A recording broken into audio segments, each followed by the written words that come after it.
Alright, today on the table I have the Core 15 Scout and the M&P 15 Sport 2. You will see a price split of about $100, the M&P 15 being about $100 more than the Scout. One of the differences you're going to see is the Core 15 has an M4 style handguard. It is fatter than the M&P 15 handguard. Myself, I actually prefer the skinnier ones. Now the Core does have metal heat shields under the handguard, like that a lot. The actual plastic feels better than the M&P's plastic. This just feels a little bit cheaper. This does line up properly though, looks very nice.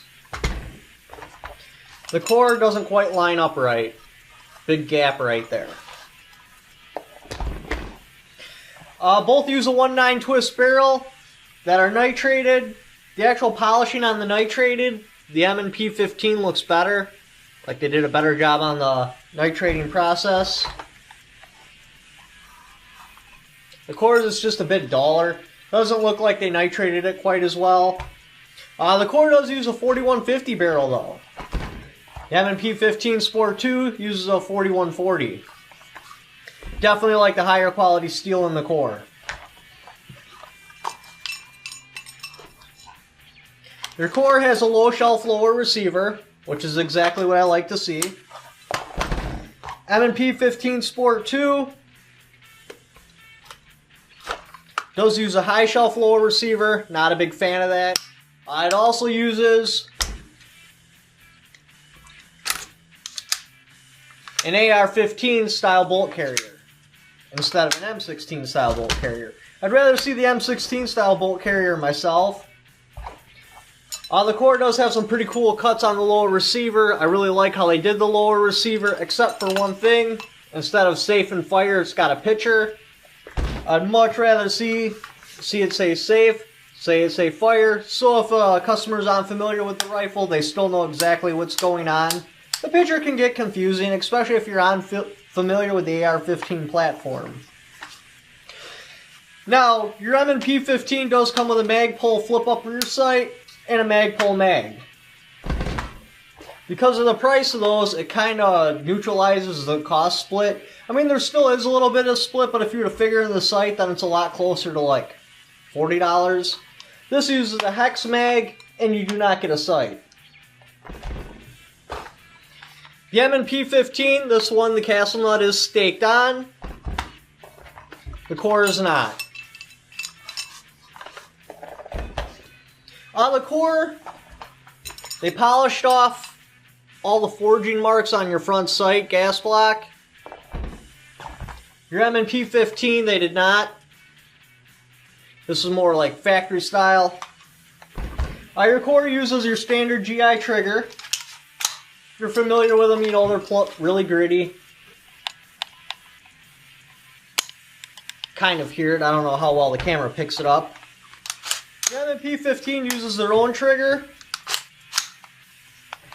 Much smoother, a little bit lighter trigger pull.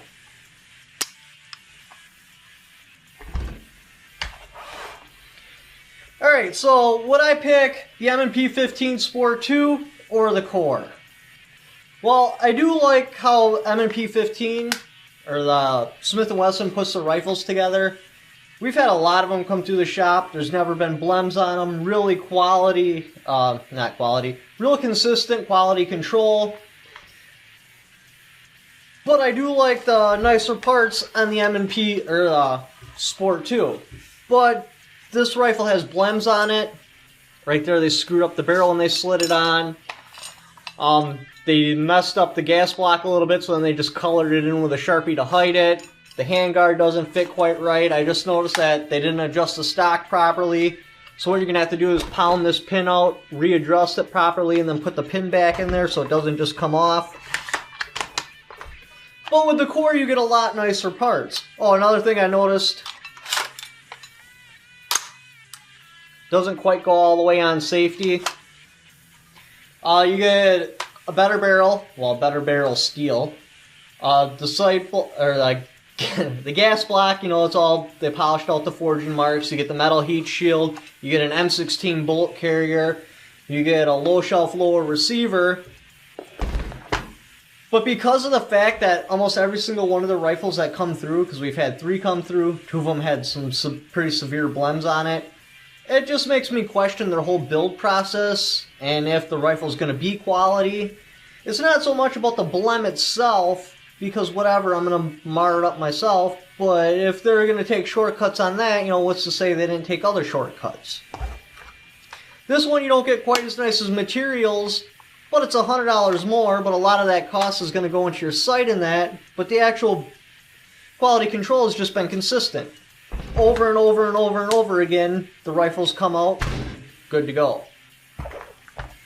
So I'm not really sure, you know, would I take the blems and the chance that there may be other problems that I don't know about yet for the better materials? Or I pay a little bit more knowing that I'm going to get a consistent rifle, but I don't get quite as nice of materials. So I'm not really sure on that one. I'm going to leave that. I'll run a poll. I believe it'll pop up right here. You know, just click and vote what you'd like to do. Also leave in the comments which one you would pick and why. Thank you for watching. Don't forget to subscribe.